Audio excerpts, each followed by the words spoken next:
Louvado seja nosso Senhor Jesus Cristo. Nós vamos dar continuidade ao nosso Aprender no Coração, nosso 13º encontro. Vamos trabalhar um dos métodos de oração, tirado da espiritualidade da Filocalia, que foi escrita por Olivier Clemente. Então vai trabalhar a questão do método. Então eu vou também aos poucos, vou expressando, vou podendo comentar aquilo que se fala. Os monges orientais estabeleceram um método para sustentar o intelecto em seu esforço de interiorização e de despojamento. Quanto mais você interioriza, mais você se despoja de si. Mais você está aproximando a sua vida de Deus.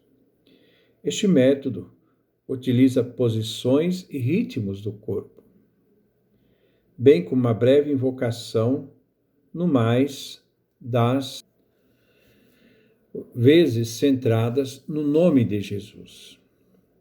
E pretende responder à ordem escriturária de orar sem cessar, que se pede que a pessoa, uma ordem de Jesus e também encontrada em Paulo, essa oração incessante, orar sem cessar. Ela é flexível, aberta, mesmo quando tentada a mecanização nos lugares em que se torna a única via de oração e mesmo objeto de orgulho. O corpo do homem está destinado, diz São Paulo, a se tornar templo do Espírito Santo. Ao ritmo do coração, deve-se acomodar o da respiração. Mais fácil, senão de dominar, o que parece ser estranho ao espírito filocálico da filocalia. Não se trata de um yoga, não confundir isso com yoga. Pelo menos de oferecer. É um ato de entrega. Segundo o Gênese, vivamente comentado sobre esse ponto por Santo Irineu de Lyon, o homem é barro cósmico, manufaturado, isto é, feito pelas mãos de Deus e animado por seu sopro. Quando o Senhor formou o homem do pó do chão, insuflou em suas narinas o sopro de vida. O homem se tornou vivo. Quando utiliza sua respiração para rezar, como nós recebemos esse espírito, nós também vamos usar essa respiração para rezar. O homem reconhece que seu sopro lhe vem de Deus. Deus é que lhe dá o hálito da vida, o sopro da vida. Que ele é sustentado pelo sopro divino, que o faz ser um ser vivente. Ainda mais, por toda a eternidade no mistério do Verbo Trinitário, o sopro do Pai carrega a sua palavra. O Espírito é o anunciador do Verbo. Então, sopro e palavra caminham juntos. Nos diz São João Damasceno. Assim, quando o sopro humano anuncia o nome do Verbo encarnado, porque sopro e palavra estão juntos, o sopro de Deus, que transmite também a palavra, também quando nós usamos a respiração como sopro, também vamos usar a palavra do Verbo encarnado. Ele se une ao próprio sopro de Deus, se faz comunhão com o Espírito Santo. E é este sopro humano, penetrado pelo Espírito, que irá abrir o coração profundo. O ritmo da nossa respiração. Muita atenção na observância desse ritmo da respiração, que é o mesmo de nossa caminhada. Torna-se o de nossa peregrinação exterior e, sobretudo, interior, em direção ao lugar do coração, que é também o lugar de Deus. Então, o ritmo da respiração nos leva ao coração, e o coração que também é o lugar da presença divina. O nome na Bíblia não é subjugado por uma força, não é magia, mantra, como é frequentemente o caso das magias arcaicas, mas revelação velada, desvelada do segredo da pessoa. Porque ao mesmo tempo que desvela, vela, esconde. Então é um nome que traz aquilo que nós sabemos, mas aquilo que nós não sabemos, que está na realidade do mistério entre o que conhecemos e o que não sabemos, não conhecemos. Não se segura, não se manipula o inacessível. Deus não se deixa manipular. Deus não se deixa coisificar. Ninguém mais, de resto, sabe vocalizar o tetragrama, isto é, Javé. Mas para os cristãos, e segundo uma expressão profunda do padre André Scrima, Yeshua é o nome verbo que significa Deus salva, Deus liberta, Deus afasta. Para as lonjuras do Espírito. A cruz pascal manifesta Deus como amor libertador, como comunhão. Alteridade total, ao mesmo tempo em que unidade total, que se comunica a nós. Quando se diz Senhor Jesus, Filho de Deus, é o mistério trinitário que está sendo invocado por intermédio do mistério do Cristo. A palavra Senhor atesta a divindade de Jesus, Kyrios.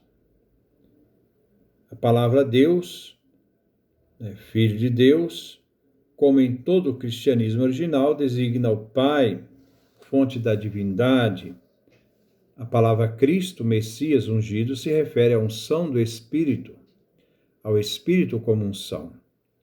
O Espírito repousa no Filho por toda a eternidade e constitui a unção messiânica de Jesus. Então, quando nós dizemos Senhor Jesus, Senhor Kyrios, mostra também a sua realidade da divindade. Jesus também é o nome de Deus, que vem também uma composição do tetragrama, Javé, Filho de Deus, Filho do Pai Eterno. Então, evoca essa questão do mistério divino, de Jesus e, ao mesmo tempo, humano.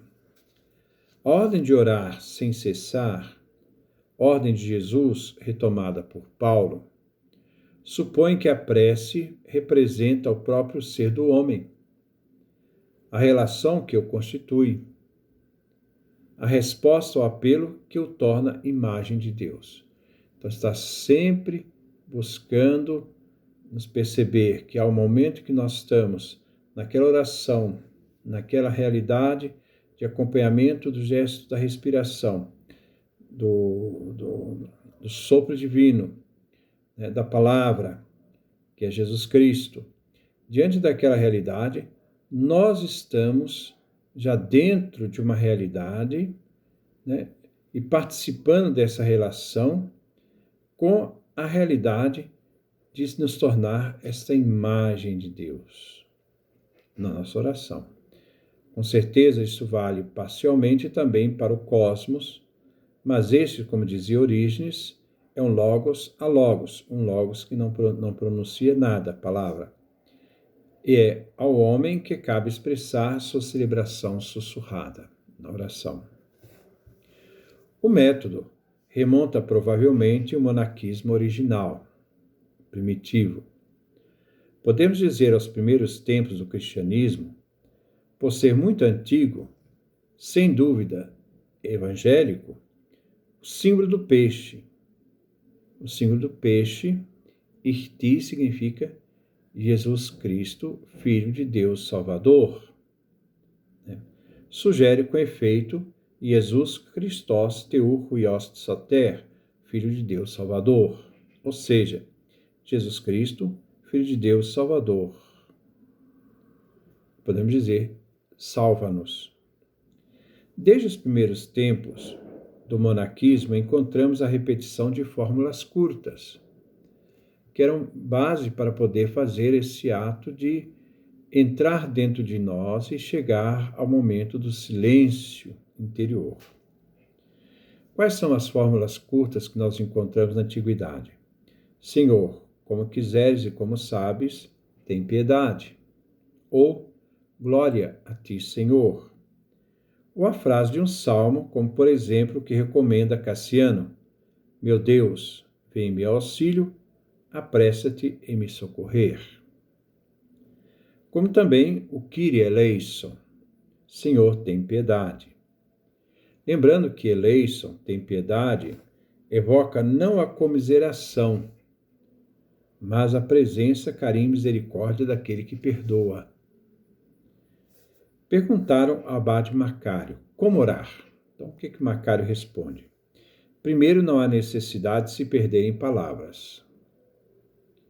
Basta estender os braços e dizer: Senhor, como queres e como sabes, tem piedade. É uma oração. Se o combate os oprimir, digo apenas: socorro. Deus sabe o que lhes convém e terá piedade de vocês. A partir do século V, com Diádoco de Foticeia, mais tarde no deserto de Gaza, depois no mosteiro do Sinai, o nome de Jesus se introduz na fórmula de imploração, de oração, de súplica, até que se chegue, durante a Idade Média, em Athos, no Monte Athos, um mosteiro famoso, antigo, a fórmula que se tornou clássica. Então, como é que era a oração que eles faziam? Senhor Jesus Cristo, Filho de Deus, tem piedade de mim, pecador. Na qual nós podemos encontrar os apelos evangélicos do publicano e também do cego.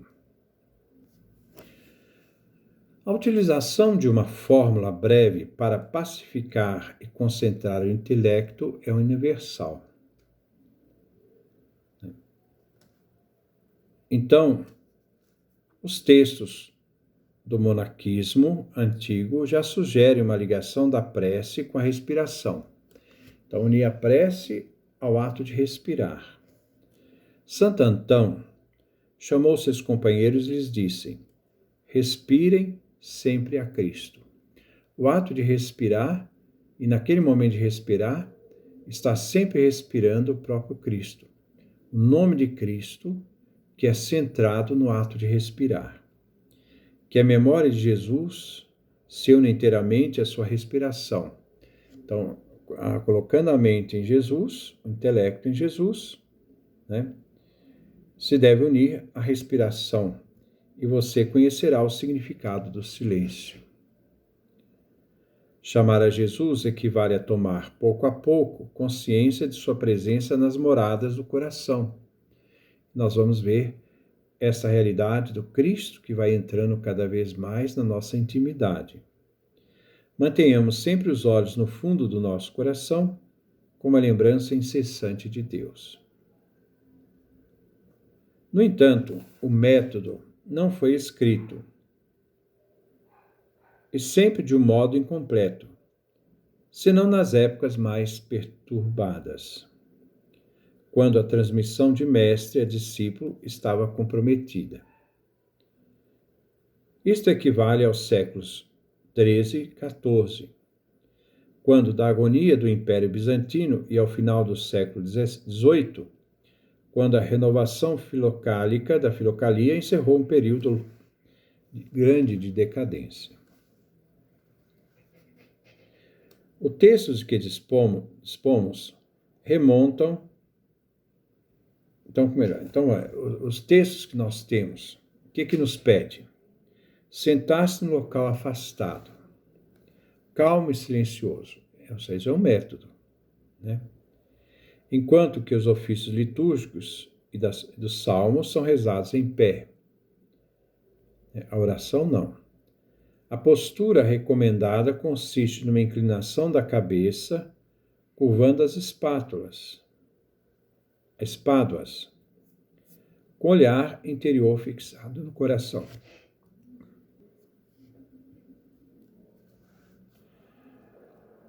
Utilizando então uma respiração lenta, pacificada, unimos a ela o intelecto, que, prolongando o movimento do ar, tenta penetrar dentro do coração. Então, fazer aquele exercício de respiração. Esta é a união do intelecto com o coração, tão importante na tradição da filocalia. A invocação primeira alternada, docemente oral, sem precipitação, bem tranquila. Docemente mental. Você pode falar, pronunciando as palavras, uma certa tonalidade, por exemplo, Senhor Jesus Cristo, Filho de Deus Salvador, ou pode usá-la também de forma mental, sem pronunciar palavra. Mas se você começa mental, deve passar ali então. Se você começa com ela oral, vai silenciando, passa para mental, e depois fique somente nessa mental. Se torne cada vez mais breve e silenciosa, como nós vamos ver o exemplo aqui. Segundo Calixto, Inácio, Xantopuloi, depois Nicodemo, o Agiorita, a fórmula parte do momento em que nos persuadimos da presença do amor de Cristo, se desvencilha, se afasta do tem piedade de mim, pecador. Então você está lá, rezando, tem piedade de mim, pecador. Está fazendo essa oração. Ao pouco, você vai abreviar em Senhor Jesus Cristo, Filho de Deus. Então, Senhor Jesus Cristo, Filho de Deus, tem piedade de mim, pecador. Com o tempo, no desenrolar da oração, você pode deixar Senhor Jesus Cristo, Filho de Deus, e fica somente abreviando, tem piedade de mim, pecador. Finalmente, você pode reduzir também essa oração a Jesus, Jesus, meu Deus amado. Então, são métodos de oração, de interiorização, de poder colocar a mente e o coração unidos nessa interioridade. E depois de tudo, quando você chega ao momento de cada vez mais de diminuir a sua expressão, você pode simplesmente falar o nome Jesus. Ela se torna então monológica, isto é, com uma única palavra, constituída por esta palavra. Simultaneamente, instâncias de silêncio, como uma espécie de planar interior, prolonga a evocação que acaba de fundir-se no silêncio para se tornar como que sua pulsação. Então, aos poucos, você vai silenciando, e vai entrando nesta sintonia. No mais das vezes, o coração espiritual é identificado ao coração físico, mas encontramos de um lado no século XII e de outro no final do século XVIII indicações um pouco diferentes, sem dúvidas complementares. O método da Santa Prece e Atenção, texto que por muito tempo foi atribuído a Simeão, o novo teólogo, mas tardio, ao que tudo indica. Trata-se de encontrar o lugar do coração, oração enquanto busca esse lugar do coração, no interior das entranhas. No século XIV, São Gregório Palamas explicou que se tratava de dominar o desejo, de remetê-lo à sua origem, a fim de que ele se lançasse para Deus. Um desejo para Deus.